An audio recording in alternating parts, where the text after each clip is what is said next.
लेगा। जरा दोनों हाथ उठाइए और मेरे साथ बोलिए, भारत माता की, भारत माता की, भारत माता की जय श्री राम, जय श्री राम। भारतीय जनता पार्टी के जुझारू और संघर्षशील प्रत्याशी श्री आकाश सक्सेना जी के समर्थन में आयोजित इस सभा मंच पर भारतीय जनता पार्टी के प्रदेश के उपाध्यक्ष श्री ब्रज बहादुर जी, मंत्री परिषद में हमारे साथी आदरणीय बलदेव सिंह औलख जी, आदरणीय दानिश अंसारी जी, हमारे क्षेत्रीय महामंत्री श्री हरीश ठाकुर जी, राज्य मंत्री के दर्जे के साथ संगठन के बहुत ही कर्मठ श्री सूर्य प्रकाश पाल जी, जिले के हमारे अध्यक्ष श्री अभय गुप्ता जी, प्रभारी श्री राजीव सिसोदिया जी, और जिन्होंने अभी उपचुनाव में रामपुर में कमल खिला करके ये बता दिया कि रामपुर में मोहम्मद आजम खां की लाख कोशिशों के बाद भी कमल खिल सकता है, ऐसे हमारे लोकप्रिय सांसद घनश्याम लोधी जी, जिला पंचायत के अध्यक्ष श्रीमान ख्याली राम लोधी जी, हमारे क्षेत्रीय अध्यक्ष अनुसूचित मोर्चे के हंसराज पप्पू जी, विधान परिषद में हमारे वरिष्ठ साथी आदरणीय कुंवर महाराज सिंह जी, हमारे लोकप्रिय विधायक श्री राजीव तरारा जी, हमारे पूर्व विधायकगण श्री कांसीराम दिवाकर जी, श्री ज्वाला प्रसाद गंगवार जी, श्रीमती बीना भारद्वाज जी, पूर्व प्रत्याशी श्रीमती लक्ष्मी सैनी जी, जिले के उपाध्यक्ष जगपाल यादव जी, हमारे संघर्ष से बड़े बुजुर्ग नौजवान दोस्त, माताओं बहनों, पत्रकार मित्रों, मैं 2 दिन से मीडिया के माध्यम से एक अभिनय देख रहा हूं। एक आंसू होता है, या तो दुख होगा तब आंसू कोई बहाता है, या तो एक आंसू होता है खुशी जब होती है तब आंसू बहाता है, लेकिन घड़ियाली आंसू बहाते हुए आपने देखा है कि नहीं देखा किसी को? घड़ियाली आंसू। मैं 2 दिन से हमारे जो चैनल के इलेक्ट्रॉनिक मीडिया के हमारे मित्र हैं, सोशल मीडिया के साथी हैं, मैं 2 दिन से देख रहा हूं, और 2 दिन से जब मैं देख रहा था तो मुझे लग रहा था कि ये घड़ियाली आंसू इसलिए निकलना शुरू हुए हैं क्योंकि रामपुर विधानसभा जिसे मोहम्मद आजम खां अपनी जागीर समझते थे, माननीय न्यायालय के द्वारा सुनाई गई सजा के बाद उनकी सदस्यता समाप्त हुई और उसे अब भी अपनी जागीर बनाए रखना चाहते हैं। समाजवादी पार्टी तो समाजवादी पार्टी होने जा रही है। मैं आज मैनपुरी से आ रहा हूं, मैनपुरी लोकसभा, जिसे समाजवादी पार्टी अपना गढ़ समझती थी, वहां भतीजा परेशान है चाचा के साथ, और यहां चच्चा उनके अखिलेश यादव जी के परेशान है रामपुर के अंदर। यह चुनाव कोई साधारण चुनाव नहीं है। और दूसरी बात, मैं आप सबको, रामपुर की जनता को यह कहना चाहता हूं, क्या समाजवादी पार्टी को वोट देने से किसी का भला होने वाला है क्या? देश में आप सबके आशीर्वाद से माननीय नरेंद्र मोदी जी के नेतृत्व में विश्व की सबसे प्रभावशाली, शक्तिशाली, लोकप्रिय सरकार है, और उत्तर प्रदेश में आदरणीय योगी आदित्यनाथ जी की अगुवाई में भारतीय जनता पार्टी की सरकार आप इसी 2022 में भी बना चुके हैं। अब जब डबल इंजन की सरकार जो चल रही है, इस सरकार को एक भतीजा और चच्चा मिलकर कभी रोक सकते हैं क्या? बताओ। 2024 में भी लोकसभा का चुनाव फिर होने वाला है। और मैं आपको बता रहा हूं, 2014 के लोकसभा चुनाव में तो 272 प्लस का नारा था, तो 283 सांसद जीत करके देश से गए।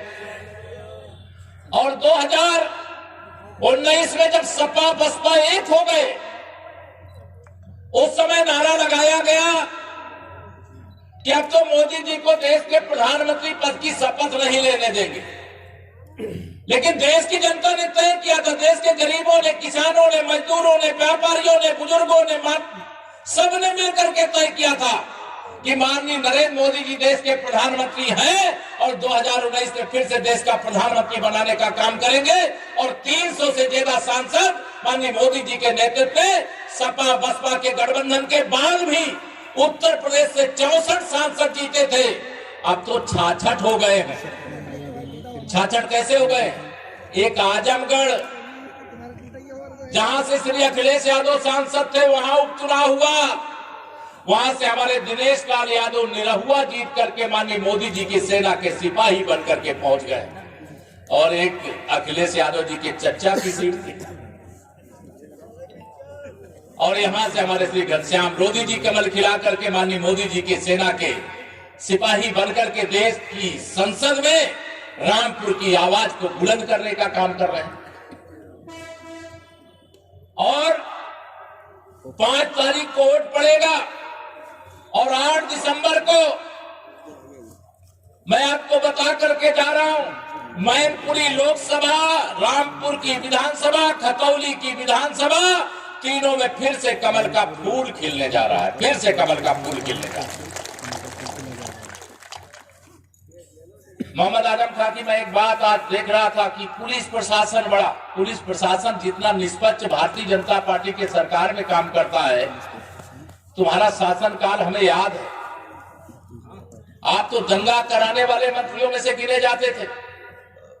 उत्तर प्रदेश में शांति व्यवस्था कहीं बनी न रहे, इसके लिए कोशिश करते थे। लोगों को आपस में लड़ाने का काम करते थे, गरीबों का हक लूटने का काम करते थे। इनके साथ कोई अधिकारी, कोई कर्मचारी सरकार में चाहे मंत्री रहे हों और चाहे यह सांसद विधायक रहे हों, इनके साथ कोई रहना पसंद नहीं करता। मुझे तो आश्चर्य है, माननीय नरेंद्र मोदी जी और आदरणीय योगी जी के नेतृत्व में सबका साथ, सबका विकास, सबको सम्मान, सबको आसान देने वाली भारतीय जनता पार्टी से हमारे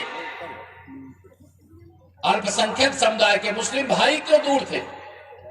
अब कई जगह मेरे पत्रकार साथी कहते हैं कि ये बूथ तो मुसलमानों का था, इतना कमल के फूल को वोट क्यों मिल गया। मैंने कहा कमल का फूल सुशासन का, विकास का, खुशहाली का, सुरक्षा का प्रतीक है। 5 साल हमारी सरकार रही, पूरे यूपी में कोई दंगा की बात सुनी है क्या है आपने? बड़े से बड़े अपराधी के खिलाफ कठोर से कठोर कार्रवाई हुई। या पुलिस के साथ, प्रशासन के साथ जब समाजवादी पार्टी सत्ता में होती थी तो मोहम्मद आजम खान यहाँ के दूसरे मुख्यमंत्री बनकर के किस प्रकार का व्यवहार करते थे, आपको पता नहीं है क्या? पता है कि नहीं? दोनों हाथ उठा के पता है कि नहीं पता है? अपराधी को खोजने के लिए पुलिस नहीं जानी चाहिए, लेकिन मोहम्मद आजम खान की भैंस खो जाए तो पुलिस उसको खोज करके मोहम्मद आजम खान के घर पहुंचाना चाहिए। क्या इसके लिए पुलिस होती है? मेरे भाइयों बहनों, रामपुर विधानसभा ऐतिहासिक विधानसभा है और इस विधानसभा क्षेत्र में इस बार जो विशेष तौर से हम यहां के एक एक मतदाता से अपील करना चाहते हैं। आपने मोहम्मद आजम खान को बहुत बार जिता दिया, एक बार कमल खिला करके इस बार जरा देखिए कैसे हम कमल की तरह रामपुर को खिलाने का काम कर रहे हैं। ये सरकार में रहेंगे तभी सब कुछ है, सरकार में रहेंगे तो इनका कोई मतलब नहीं है।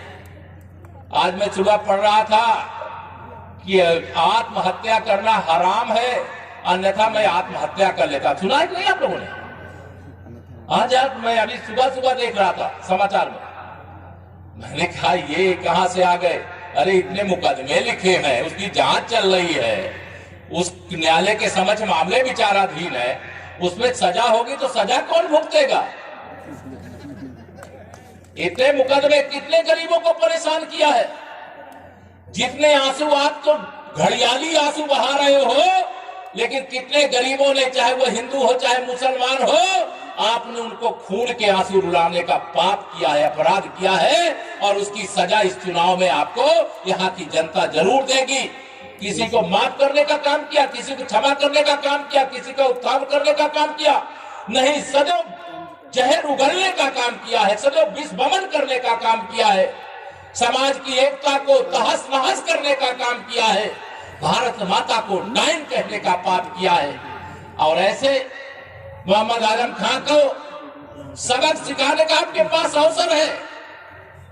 अभी आपने उपचुनाव में दिखाया आपकी ताकत हनुमान जी से कम नहीं है, केवल आप ताकत भूल जाते हो। जब ताकत भूल जाते हो, वो ताकत ही याद दिलाने के लिए मैं आया हूं। इस चुनाव में बस एक ही बात कहता हूं, बाकी सब कुछ जाइए भूल। याद रखिए 5 दिसंबर कमल के फूल के बटन को दबाना याद रखिए। किसी गुंडे अपराधी की गर्दन दबाने की जरूरत नहीं है, किसी से झगड़ा फसाद करने की जरूरत नहीं है। केवल आपको अपने मताधिकार का प्रयोग करने के लिए अपने घर से निकल करके 5 दिसंबर को मतदान केंद्र पर जाकर के कमल के फूल की बटन दबाना है। ये बड़े बड़े गुंडे अपराधी अपने आप सुधार करके या तो सीधे रास्ते पर आ जाएंगे, अन्यथा गुंडों और अपराधियों की जहां जगह होती है वहां इनको भेज देने का काम किया जाएगा। आज एक अच्छा वातावरण, हमारे दानिश आजाद अंसारी जी यहां मंत्री परिषद के साथी के रूप में बैठे, एक बड़ी संख्या में पसमांडा मुस्लिम भारतीय जनता पार्टी की नीतियों से, रीतियों से, कार्यों से खुश होकर के आज भारतीय जनता पार्टी के साथ खड़ा हो रहा है। 2022 के विधानसभा चुनाव में तो ऐसा माहौल बनाया जैसे लगा समाजवादी पार्टी सरकार में आ रही है। डरा करके लोगों से वोट लोगे? अरे ये लोकतंत्र है, लोकतंत्र में अपनी इच्छा से लोगों को वोट देने का अधिकार है। अपनी विचारधारा के आधार पर हर दल को चुनाव लड़ने का अधिकार है। लेकिन धमकी के बल पर, बूथों पर कब्जे के बल पर, और बाद में देख लेंगे ऐसी धमकी दे करके जो आप वोट लेकर के विधानसभा और लोकसभा पहुंच जाते थे, अब वह युग आप इसी रामपुर की जनता ने अब बदल दिया है, उसे समाप्त कर दिया है। और उसके उदाहरण के रूप में घनश्याम लोधी जी यहाँ पर। मेरा आप सब लोगों से अनुरोध है, यह चुनाव बहुत महत्वपूर्ण है। उत्तर प्रदेश में कोई रामपुर विधानसभा की सीट जीतने और हारने से भारतीय जनता पार्टी की सरकार जो 5 साल के लिए शपथ ले चुकी है, इस सरकार की कोई सेहत पे असर पड़ेगा क्या? हमारे पास तो 271 विधायक हैं। 272वां विधायक यहां से जिता करके आप देने का काम करिए। आप सबको भरोसा दिला करके जा रहा हूं। आकाश सक्सेना जी, आपका आशीर्वाद लेकर के उत्तर प्रदेश की विधानसभा में पहुंचेंगे। डबल इंजन की सरकार है, केंद्र की सरकार से हमारे घनश्याम लोधी जी योजनाएं लेकर के आएंगे और प्रदेश की सरकार से आकाश सक्सेना जी योजनाएं लेकर के आएंगे। और किसी का उत्पीड़न नहीं करेंगे, किसी का शोषण नहीं करेंगे।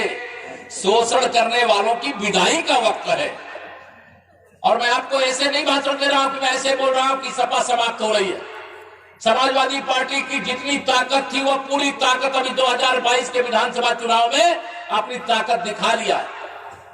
सपा बसपा का गठबंधन नहीं होता तो समाजवादी पार्टी का 2019 में खाता नहीं खुलता मेरे भाई बहनों। और 2024 में समाजवादी पार्टी को समाप्तवादी पार्टी बनाने का काम रामपुर की जनता को इसलिए सौंप रहा हूं। 22 के उपचुनाव में, 24 के लोकसभा चुनाव में मुझे पत्रकार मित्रों ने पूछा, अखिलेश यादव जी की आजमगढ़ की आपने सीट जीत लिया और मोहम्मद आजम खां के गढ़ की सीट भी आपने उनका रामपुर में भी जीत लिया। मैंने कहा ये रामपुर है और रामपुर में इतने अच्छे लोग हैं।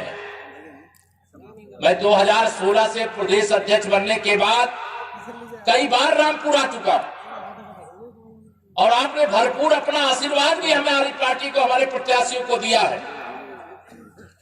उसके लिए भारतीय जनता पार्टी आपकी कर्जदार है और आपके सम्मान के लिए हम कोई कमी भी नहीं रखेंगे, यह भी हम आपको भरोसा दिलाते हैं। लेकिन 2016 से 2022 के बीच में आप बताइए, क्या जब से भारतीय जनता पार्टी की सरकार उत्तर प्रदेश में शपथ लिया है, कोई गुंडा, कोई माफिया, कोई समाजवादी पार्टी के मिनी जो मुख्यमंत्री उस सरकार के समय होते थे मोहम्मद आजम खान के संरक्षण में किसी का शोषण और उत्पीड़न करने पाया क्या इस बीच? बताइए, जब से भाजपा की सरकार बनी, दोनों हाथ उठा के बताइए, किया क्या? अगर किसी ने किया भी होगा तो पुलिस आज अपराधी से नहीं डरती, आज अपराधी पुलिस से डरता है। ये जो जमीन और आसमान के बीच का अंतर है, उस अंतर को देखिए। गरीब कल्याण की योजना यहां पे याद करिए, जब सपा की सरकार थी तो गरीब को क्या गरीब कल्याण की योजनाओं का लाभ पहुंचता था क्या? हर योजना में भ्रष्टाचार, योजनाएं बनाना, योजनाएं लाना और कागज में काम करके दिखाना और सारी सरकारी योजनाओं का पैसा हड़प जाना, ये समाजवादी पार्टी का भ्रष्टाचार वाला चरित्र था। गुंडागर्दी तो ऐसे कि जिस गाड़ी में सपा का झंडा उस गाड़ी में बैठा गुंडा। सही है कि नहीं बताइए? सपा की सरकार के समय में सपा का झंडा लगा ले, एक ही नारा में पूरे उत्तर प्रदेश में सुनता था, सपाइयों का नारा, खाली प्लाट हमारा। रहता था कि नहीं रहता? तो बताइए मुझे, मैं जो बोल रहा हूं गलत बोल रहा हूं तो आप मना कर देना। इस प्रकार की गुंडागर्दी, गरीब आदमी की जमीन को कब्जा कर लेना, व्यापारियों के मकान और दुकान को कब्जा कर लेना, फिरौती और अपहरण को उद्योग बना देना, पुलिस प्रशासन को निष्पक्षता से कार्रवाई नहीं करने देना, गरीब कल्याण की योजनाएं गरीब तक पहुंचने नहीं देना और हर मार्ग में भ्रष्टाचार, हर मार्ग में गुंडागर्दी का जो आलम था, अब वह समाप्त हो गया। मेरे भाई बहनों, वो आपके आशीर्वाद से समाप्त हुआ है। इसलिए मैं आप सब लोगों से यहां पर कहना चाहता हूं, समाजवादी पार्टी के मैंने देखा अभी कि जो लोकसभा में प्रत्याशी बने थे, जिनको आपने हराया है, उन्हीं को इस विधानसभा में भी प्रत्याशी बनाया है। आसिम रजत और आसिम राजा, उन्हीं को प्रत्याशी बनाया। तो अरे जो 2000 आप अभी लोकसभा के चुनाव में ही अभी आप हरा चुके हो, 2022 में ही या दूसरी विजय का अवसर रामपुर की जनता को मिला है। मैं आप सब लोगों से यहां पर यह कहने के लिए केवल आया थे ना, 28 तारीख और 5 तारीख को वोट डालना है, मतलब एक सप्ताह के अंदर रामपुर की जनता को अपना फैसला सुनाना है। या सोच लेना कि समाजवादी पार्टी को वोट देने का मतलब है अपना वोट कुएं में डाल देना, अपना वोट बर्बाद कर देना, खराब कर देना। और भारतीय जनता पार्टी के कमल के फूल पर वोट देने का मतलब विकास का रास्ता लखनऊ से भी खोल देना और इस प्रकार की गुंडागर्दी, इस प्रकार की तानाशाही, इस प्रकार के अत्याचारों के युग का अंत कर देना। अभी एक सप्ताह में न जाने कौन कौन से नाटक मोहम्मद आजम खान यहां दिखाएंगे, लेकिन उनके नाटक के प्रभाव में पड़ोगे क्या? दोनों हाथ उठा बताओ, पड़ोगे क्या? मैं समझता हूं, मुझे तो दूर से लगा ये घड़ियाली आंसू है, लेकिन आप तो ज्यादा अच्छा जानते होंगे। मैं 2012 में विधायक बना था और विधायक जब था उस समय प्रयागराज में कुंभ हो रहा था और ये नगर विकास मंत्री थे। कुंभ का मेला नगर विकास मंत्री के अंतर्गत आता है। वहां भगदड़ मच गई, बड़ी संख्या में तीर्थ यात्री मर गए। इनको पता किया गया कहां है, तो अपने ये बंगले में सो रहे हैं, जहां करोड़ों की संख्या में लोग आते हो और जिसके ऊपर इतने बड़े कुंभ के मेले की जिम्मेदारी हो। उस समय उस मेले की व्यवस्था देखना चाहिए कि बंगले में चैन की नींद सोना चाहिए। इससे अंदाजा लगा सकते हो कितने जिम्मेदार और कितने लापरवाह। 2019 में भी प्रयागराज के अंदर कुंभ हुआ और उस कुंभ में 24 करोड़ लोग आए। आप में से कोई गया होगा कुंभ में स्नान करने के लिए, लेकिन उस कुंभ के मेले में कोई एक भी दुर्घटना नहीं हुई। आदरणीय मोदी जी, आदरणीय योगी जी के नेतृत्व में देश प्रदेश में हमारी सरकार थी। दुनिया भर से, देश भर से लोग आए थे। स्वच्छ कुंभ, दिव्य कुंभ, भव्य कुंभ संपन्न हुआ और कुंभ के बाद समापन की ओर जब था तो भारत के आदरणीय प्रधानमंत्री, गरीबों के मसीहा, सबके लिए सम सोच रखने वाले नरेंद्र मोदी जी आए कुंभ में स्नान करने के लिए। जब वो स्नान करने के लिए आए तो स्नान करने के बाद पूरे कुंभ मेले के इतनी बड़ी भीड़ के बीच स्वच्छता का स्वरूप देख करके उनका मन कितना प्रभावित हुआ कि उन्होंने सभा मंच पर आने से पहले जमीन पर बैठ करके सफाई करने वाले कर्मचारियों को कुर्सी पर बैठा करके अपने हाथों से उनका चरण धो करके उनको सम्मान देने का काम किया। भारतीय जनता पार्टी सबका साथ सबका विकास की बात ही नहीं करती। अगर प्रधानमंत्री आवास योजना का आवास दिया गया तो हिंदू और मुसलमान के बीच में भेदभाव किया गया है क्या? बताओ, किया गया है क्या? भारतीय जनता पार्टी की सरकार ने प्रधानमंत्री उज्ज्वला योजना में गैस का कनेक्शन दिया तो क्या कोई भेदभाव किया गया है क्या? सौभाग्य योजना में गरीबों के घर जहां आजादी के बाद से अब तक अंधेरा था, बिजली का कनेक्शन दिया क्या? बिजली का कनेक्शन देने में कोई भेदभाव किया क्या?